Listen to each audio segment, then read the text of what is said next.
Motivate ನಿಮ್ದು dance ಅವ್ರಿಗೆ ಹೇಳಿದ್ರು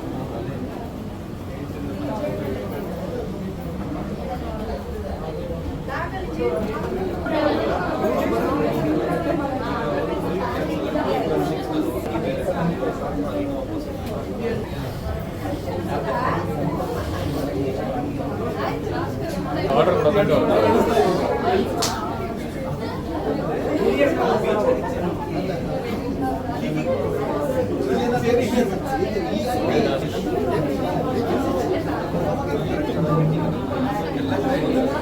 ಲಾಸ್ಟಿಗೆ ಬಂದಿಲ್ಲ, ಲೇಟ್ ಆಯಿತು ಕ್ರಿಕೆಟ್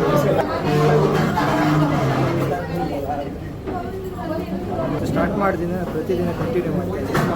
ಸ್ಟಾರ್ಟಿಂಗ್ ಅವತ್ತು ಸ್ಟಾರ್ಟ್ ಮಾಡಿದ್ನಲ್ಲ, ಅವತ್ತಿಂದ ಕಂಟಿನ್ಯೂ ಅದೆಲ್ಲ ಹಾಕೋಣ.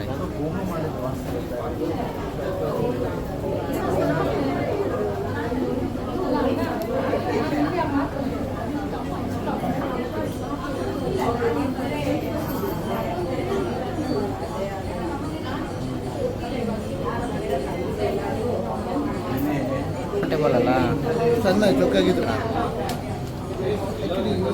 ಒಂದು ಪ್ಲೇಟಿಗೆ ಎಷ್ಟು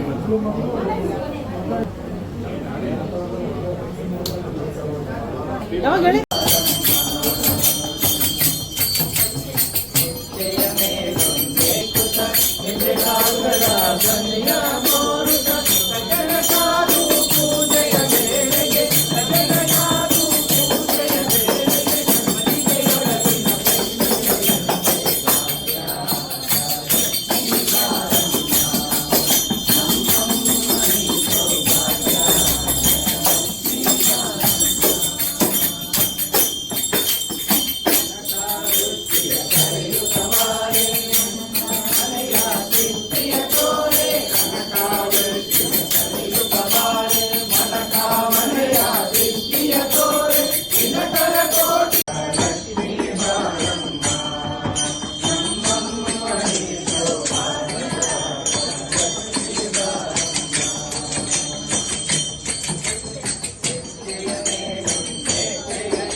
ಯಾರೋ ಹೊಡಿತಾ ಇದ್ರು, ಹೋದಾಗ ಅವನಿಗೆ ಕಿವಿ ಡ್ಯಾಮೇಜ್ ಆಗೋದು.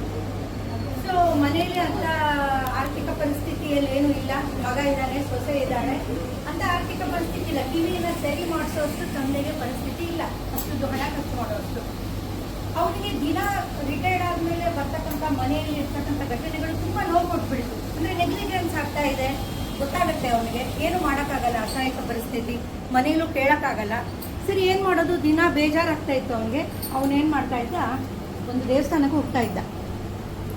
ಸುಮ್ಮನೆ ದೇವಸ್ಥಾನಕ್ಕೆ ಹೋಗಿ ನಮಸ್ಕಾರ ಮಾಡ್ಕೊಂಡು ಬರೋ ಸಾಯಂಕಾಲ ಪ್ರತೀತಿ. ಆ ದೇವಸ್ಥಾನದಲ್ಲಿ ಒಂದು ತಿಂಗಳು ಯಾವುದೋ ಒಂದು ಒಳ್ಳೆ ಗುರುಗಳದ್ದು ಸತ್ಸಂಗ ನಡೀತಾ ಇತ್ತು. ಒಂದು ತಿಂಗಳು ಕ್ಯಾಂಪಿಂಗ್ ಅಂತ ಮಾಡ್ತಾರೆ, ಒಂದೊಂದು ತಿಂಗಳು. ಆ ಕ್ಯಾಂಪಿಂಗ್ ಅಂತ ಮಾಡಿದ್ರು. ಇವನು ಮನೆಗೆ ಹೋದ್ರೆ ಸುಮ್ಮನೆ ಅವ್ರಗಳ ಮುಖಗಳು ನೋಡೋದು, ಅವ್ರಿಗೆ ಕೇಳಲ್ವಲ್ಲ, ಇರಿಟೇಷನ್ ಆಗುತ್ತೆ. ಅವನೇನೋ ಆಫೀಸ್ ಟೆನ್ಷನಿಂದ ಬಂದಿರ್ತಾನೆ, ನಾ ಹೇಳಿದ್ ಕೇಳಲಿಲ್ಲ ಆಗ ಕೋಪ ಮಾಡ್ಕೊಡೋದು. ಆವಾಗ ಏನ್ ಮಾಡೋದು, ಅಲ್ಲಿ ಮನೆಗೆ ಹೋಗಾಗ ಅವ್ರ ಮುಖ ನೋಡೋಕ್ಕಿಂತ ಸುಮ್ಮನೆ ಸತ್ಸಂಗಕ್ಕೆ ಹೋಗೋಣ. ಅವನಿಗೆ ಕೇಳಲ್ಲ ಕಿವಿ. ಸತ್ಸಂಗಕ್ಕೆ ಹೋಗ್ಕೊತ ಬೇಗ ಹೋಗಿದ್ರಿಂದ ಚೇರ್ ಫಸ್ಟ್ ಮೊದಲನೇ ಚೇರಲ್ಲೇ ಮುಂದೆ ಕೂತ್ಕೊಂಡು ಅವನಿಗೆ ಕಿವಿ ಕೇಳಲ್ಲ ಅಂತ ಆ ಏರಿಯಾದವ್ರಿಗೆಲ್ಲ ಗೊತ್ತು. ಆ ಏರಿಯಾದವ್ರಿಗೆಲ್ಲ ಸತ್ಸಂಗಕ್ಕೆ ಕಿವಿ ಕೇಳಲ್ಲ, ಮುಂದೆ ಹೋಗಿ ಕೂತಿಲ್ಲ ಸತ್ಸಂಗಕ್ಕೆ. ಅವ್ನಿಗೆ ಏನು ಗೊತ್ತಾಗ್ತಾ ಇಲ್ಲ, ಏನ್ ನಡೀತಾ ಇದೆ. ಯಾರಾದ್ರೂ ಕ್ಲಾಸ್ ಕಟ್ಟಿದ್ರೆ ಕ್ಲಾಸ್ ಕಟ್ಟೋದು, ಕ್ಯಾರೆನ್ಸ್ ಕಟ್ಟಿದ್ರೆ ಬರೋದು. ಮಾರನೇ ದಿವಸನೂ ಮನೆಗೆ ಬಂದ ಮೇಲೆ ಇನ್ನೂ ಒಂಥರ ಮನಸ್ಸಿಗೆ ಶಾಂತಿ ಶುರುವಾಯಿತು. ಅಲ್ಲಿ ಏನೂ ನಡೆದಿಲ್ಲ, ಅವನಿಗೆ ಅಲ್ಲಿ ನಡೆದಿದ್ದು ಗೊತ್ತೇ ಇಲ್ಲ. ಆದರೆ ಆ ವೈಫ್ ಹೇಗಿತ್ತು ಅಂದರೆ, ಮನೆಗೆ ಬಂದ ಮಾರನೇ ದಿವಸ ಮತ್ತೆ ಯಾಕೋ ಹೋಗ್ಬೇಕನ್ನಿಸ್ತು. ಈ ಮನೆಗೆ ಬೇಡ, ಈ ದಿನ ಇವ್ರ ಮನೆಗೆ ಬಂದರೆ ಬೇಜಾರು ಅಂತ ಹೋದ. ಮತ್ತೆ ಹೋಗಿ ಕೂತ್ಕೊಂಡ, ಮುಂದೆನೇ ಹೋಗಿ ಬೇಗ ಹೋದ, ಓಪನ್ ಆಗೋರಿಗೆ ಹೋದ, ಮುಂದೆ ಕೂತ್ಕೊಂಡ. ಅವ್ರು ಏನೋ ಮಾತಾಡ್ತಾ ಇದ್ರು, ಏನೋ ಆ ವೈಫ್ಸು, ಗುರುಗಳ ವೈಫ್ಸು ಎಲ್ಲರದ್ದು ಮಾನಸಿಕ ಪರಿಸ್ಥಿತಿ ಹೇಗೆ ನಿಯಂತ್ರಣದಲ್ಲಿ ಇತ್ತು ಅಂದರೆ, ಅವನಿಗೆ ತನ್ನ ಮಾನಸಿಕ ಪರಿಸ್ಥಿತಿ ಬಗ್ಗೆನೇ ಒಂಥರ ಹದ ಬಂದ್ಬಿಟ್ಟು ಮನೆಗೆ ಹೋದಾಗ ಯಾರು ಏನೇ ಮುಖ ಮಾಡ್ಕೊಂಡ್ರು ಬೇಜಾರಿಲ್ಲ. ಊಟ ಮಾಡಿದ್ರೆ ಆರಾಮಕ್ಕೆ ಮನಸ್ಸಲ್ಲಿ ಶಾಂತಿ ಶುರುವಾಯಿತು. ಬಿಡ್ತಾನೆ ಇಲ್ಲ, ಸತ್ಸಂಗಕ್ಕೆ ಹೋಗ್ತಾ ಇಲ್ಲ.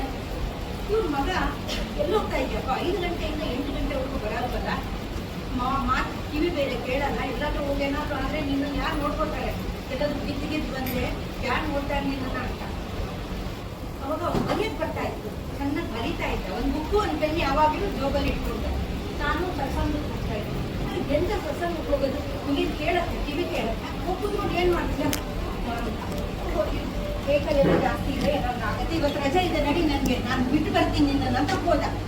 ಅವ್ನು ಬಿಟ್ಟು ಬರಕ್ಕೆ ಹೋದಾಗ ಜೋರು ಮಳೆ ಬಂತಲ್ಲ ಅಂತ ಅವನೇನು ಮಾಡ್ದ, ಅವ್ರ ಅಪ್ಪನ ಜೊತೆ ಅವನು ಸತ್ಸಂಗ ಕೂತ್ಕೊಂಡ. ಅವ್ರ ಅಪ್ಪನಿಗೆ ಏನೂ ಕೇಳ್ತಾ ಇಲ್ಲ, ಅಂದರೆ ಮೊದಲನೇ ಕೇಳಿಸ್ತಾರೆ ಹೇಳಿದ್ದು ಹೇಗಿತ್ತು ಅಂದರೆ ಇವನ ಶ್ರದ್ಧೆನೇ ಗುರುಗಳ ಬಾಯಲ್ಲಿ ಕೇಳಿಸಿದ್ರ ಅನ್ನೋ ಹಾಗಿದ್ರು. ನನಗೆ ಏನೋ ಒಂಥರ ಖುಷಿ ಆಯಿತು.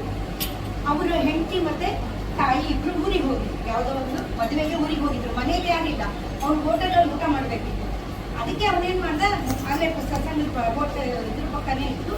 ಸರಿ ನಡಿ, ಇವಾಗ ಮಾರ್ನಿಂಗ್ ತಾನು ರೆಡಿ ಆಗ್ತಾ ಇದ್ದಾನೆ, ನಡಿ ನಾನೇ ಕರ್ಕೊಂಡು ಹೋಗೋದು ಬಿಡಲಿಲ್ಲ. ಅವನು ಕರ್ಕೊಂಡು ಕೂತ್ಕೊಂಡು ಅವ್ರ ಅಪ್ಪನ ಕರ್ಕೊಂಡೋಗಿ ಸತ್ಸಂಗ ಆದಮೇಲೆ ಊಟ ಮಾಡಿಸಿ ಮನೆಗೆ ಕರ್ಕೊಂಡು ಹೋದ. ಅಂದರೆ ಅವತ್ತರೇ ಇರಲಿಲ್ಲ.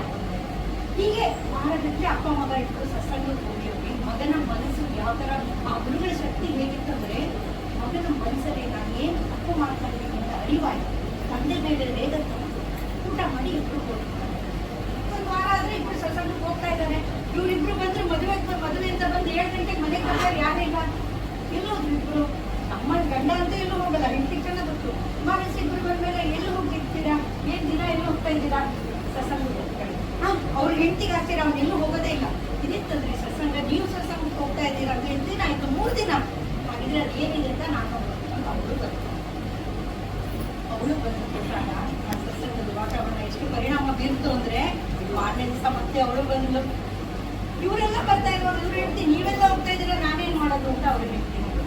ಅವ್ರ ಹೆಂಡತಿನೂ ಬಂದು ಸತ್ಸಂಗದಲ್ಲಿ ಕೂತ್ಕೊಂಡು ಆ ಇಡೀ ಕುಟುಂಬಕ್ಕೆ ಅವನಿಗೆ ಕೇಳಲಿಲ್ಲ, ಆದರೆ ಅವ್ರ ಮೂವರಿಗೆ ಅವರ ತಪ್ಪ ಅರಿವಾಯಿತು, ನಾನು ಏನು ಮಾಡ್ತಾ ಇದ್ದೀನಿ. ಆವಾಗ ಅವ್ರ ಮನೆಯ ವಾತಾವರಣ ತಿಳಿಯಾಯಿತು. ಆ ಗುರುಗಳು ಹೇಳಿಕೊಂಡು ಮಾತುಗಳು, ಅಲ್ಲಿರ್ತಕ್ಕಂಥ ವೈಬ್ಸು, ಆ ಮನಸ್ಸಿನ ಮಾತು ತಿಳಿಯಾಗಿ ಆ ಮನೆ ವಾತಾವರಣ ತುಂಬ ಮಟ್ಟಕ್ಕಿಲ್ಲ ಅಂದರೂ 25 ಭಾಗ, 3 ಭಾಗ ಬೇಡ, 25 ಭಾಗ ಸರಿ ಹೋದಾಗ ಎಲ್ಲರ ಮನಸ್ಸು ಶಾಂತಿ ಆಯಿತು. ಇವ್ರಿಗೆ ತುಂಬ ಖುಷಿ ಆಯಿತು. ಲಾಸ್ಟ್ ದಿನ ಅವ್ರು ಯಾರೂ ಬರೋಕ್ಕಾಗಲಿಲ್ಲ, ಇವ್ರು ಮಾತ್ರ ಬಂದ್ಬಿಟ್ಟು ಅವರೆಲ್ಲ ಹೇಳಿದ್ರು, ಗುರುಗಳೇ ಇವ್ರು ಬಂದು ಕುತ್ಕೊಳ್ತಾನೆ, ಇವ್ನು ಕಿವಿ ಕೇಳಲ್ಲ, ಆದರೆ ಸತ್ಸಂಗಕ್ಕೆ ಯಾಕೆ ಬರ್ತಾನೆ, ಗುರುಗಳು ಕರೆದ್ರು ಅವ್ರನ್ನ, ಯಾಕೆ ನೀವು ಸತ್ಸಂಗಕ್ಕೆ ಬರ್ತೀಯ ಅಂತ. ಅವಾಗ ಅವ್ರು ಉದ್ಯೋಗದಿಂದ ತೆಗೆದು ಬರೆದು ಇದನ್ನು ಗುರುಗಳಿಗೆ ಕೊಡ್ತಾನೆ. ನಿಮ್ಮ ಸತ್ಸಂಗದಿಂದ ನನ್ನ ಜೀವನ ಸರಿ ಹೋಯಿತು, ನನ್ನ ಕುಟುಂಬ ನನ್ನನ್ನು ನೋಡ್ಕೊಳ್ತಾ ಇದ್ದಾರೆ, ಇವತ್ತು ನಾವೆಲ್ಲ ಸಂತೋಷವಾಗಿದ್ವಿ. ನಿಮಗೆ ನಾನು ಯಾವ ರೀತಿ ಕೃತಜ್ಞತೆ ಹೇಳಿದ್ರು ಸಾಧ್ಯತೆ ನಡೀತು ಬಂದಿಲ್ಲ, ಆದರೆ ಆ ವೈಬ್ರೇಷನ್ಸ್ ಅಂತ ನಾವೇನು ಹೇಳ್ತೀವಿ ಅದು ನಮಗೆ ಸತ್ಸಂಗದ ಮಹತ್ವ ಇಷ್ಟೆಲ್ಲ ಇದೆ. ನಮಗೆ ಅರಿವಿಲ್ಲ ಅಷ್ಟೇ, ಗೊತ್ತಿಲ್ವೋ ತಿಳಿತೀವೋ ತಿಳಿಯಲ್ವೋ, ಟೈಮ್ ಪಾಸಿಗೆ ಬರ್ತೀವೋ, ಯಾವುದಾದ್ರೂ ರೀಸನ್ ಇರಲಿ, ಅದ್ರ ಪರಿಣಾಮ ಹೋದರೆ ಯಾವಾಗ ಅದ್ಭುತ ಆಗುತ್ತೆ ಅಂತ ಒಂದು ಸತ್ಸಂಗ ಇವತ್ತು ನಾವು ಎಲ್ಲ ಸೇರಿದೀವಿ ಅಂದರೆ ಇದಕ್ಕೆ ಇನ್ನೇನು ಉದಾಹರಣೆ ಬೇಡ. ಸೊ ಗೊತ್ತೇನೋ ಗೊತ್ತಿದ್ದೇನೋ ಅದೆಲ್ಲ ಸಮಸ್ಯೆಗಳು ಫಿಸಿಕಲ್ ಪರಿಸ್ಥಿತಿ ಬದಲಾದರೆ ಎಲ್ಲ ಸಮಸ್ಯೆ ಬದಲಾಗುತ್ತೆ ಅಂತ ಹೇಳ್ತಾ ಲಲಿತಾ ಒಂದು 2 ವರ್ಷ ಹೇಳ್ಬಿಟ್ಟು ಮುಗಿಸ್ತೀನಿ. ಲಲಿತಾ ಎಲ್ಲರೂ ಹೇಳಿ ಲಲಿತಾ ಆರಾಧನೆ. ಇವತ್ತು ಭಾನುವಾರ ದೇವಿ ವಿಶೇಷತೆ.